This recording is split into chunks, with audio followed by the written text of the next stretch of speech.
अस्सलाम वालेकुम। नवीद लगारी आपकी खिदमत में हाजिर है।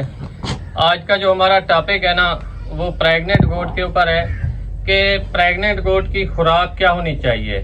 ये गोट फार्मिंग का बहुत ही मेजर मसला है। अगर हम इसको कवर कर लेते हैं, इस टॉपिक को समझ लेते हैं, तो आप गोट फार्मिंग में सक्सेसफुल हैं।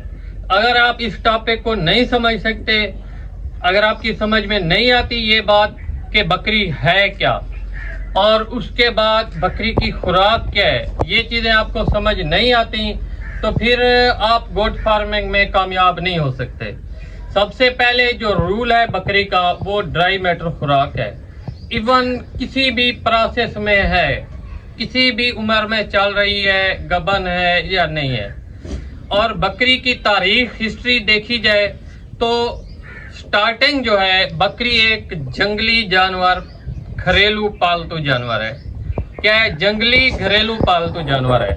बकरी की उम्र की बात की जाए तो बकरी की जो उम्र है वो स्टार्टिंग में 7 साल थी।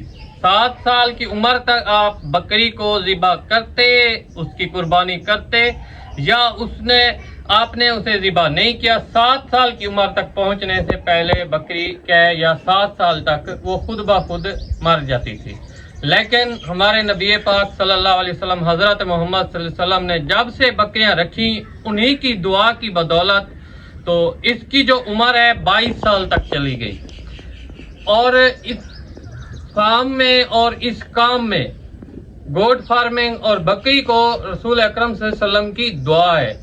तो जो आप ये तकाजा करें कि 7 साल से इसकी उम्र 22 साल तक चली गई है, कोई भी बकरी है, किसी भी ब्रीड की है, और खुराक उस वक्त जंगली, जब हम कहते हैं कि बकरी एक जंगली पालतू जानवर है, तो इसकी जो खुराक है में आप नोट करें कि प्रोटीन वाली जड़ी बूटियां होती हैं। और बकरी की वैसे उस वक्त से लेकर अब तक जो खुराक चल रही है, अल्फा ही थी। आप अल्फा खिलाएं बकरी को किसी भी प्रोसेस में है, क्योंकि इसमें जो प्रोटीन का लेवल है 22% है और हमारी बकरी को चाहिए 16%।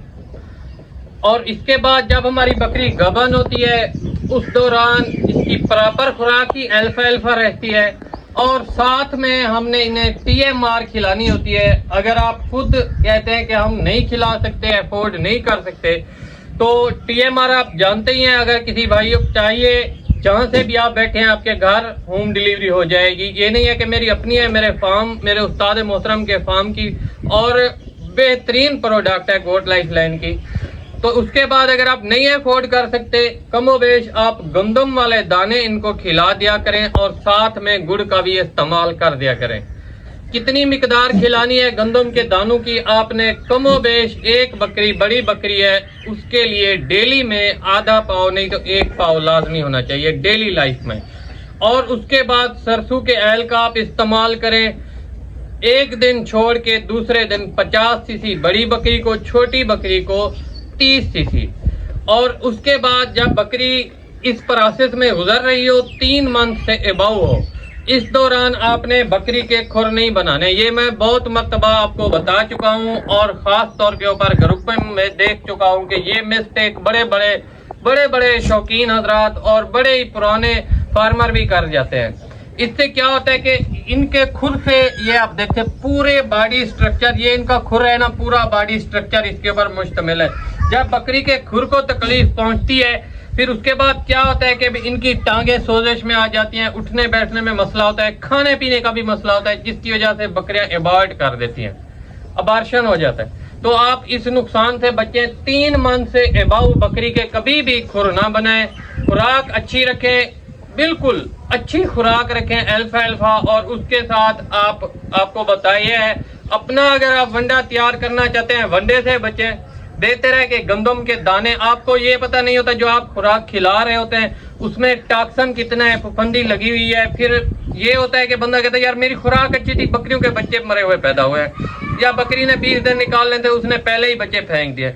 वजह ये होती है टॉक्सिन होते हैं हमारी खुराक में, फफूंदी लगी हुई खुराक होती है, जो हमने दलिया बनाया हुआ होता है, जिसकी वजह से बकरियां एबॉर्ट कर देती हैं, या अगर एबॉर्ट ना भी करें, ज्यादातर साड़ों का मसला आ जाता है। تو کوشش کریں ثابت و سالم گندم کے دانے کھلائیں. بڑی بکری ہے 1 پاؤ, چھوٹی بکری ہے تو آدھا پاؤ مست, اور سرسوں کے تیل کا استعمال کریں. اور یہ والے بال آپ 3 منتھ سے جب بکری ہے وہ بنا لیں, اور ڈیلیوری کے 20-25 دن پہلے بھی آپ بنا سکتے ہیں. اس سے یہ ہوگا کہ جب آپ کی بکری بچے ڈیلیور کرے گی تو اس جگہ کے اوپر مکھیاں نہیں بیٹھیں گی, نہ ہی انفیکشن ہوگی. بعض اوقات میں نے دیکھا ہے بہت سے دوستوں کے فارم کے اوپر بھی بکریوں کو یہ اس جگہ سے بیک سائڈ والی ٹانگوں اور دم کے اوپر کیڑے پڑے ہوتے ہیں جب بکری بچے ڈیلیور کرتی ہے اس موسم گرما میں. تو جب آپ یہ صفائی کر لیں گے انشاءاللہ آپ کو کسی قسم کے نقصان کا سامنا نہیں کرنا پڑے گا. یہ تھی احتیاطی تدابیر, کچھ بہت ہی شارٹ ویڈیو میں بتانے کی آپ کو کوشش کی ہے. پہلے ہم نے سمجھنا ہے بکری کو, پھر سمجھنا ہے خوراک کو. انشاءاللہ نیکسٹ ویڈیو میں ملیں گے بہت ہی قیمتی رائے کے ساتھ. جزاک اللہ جی.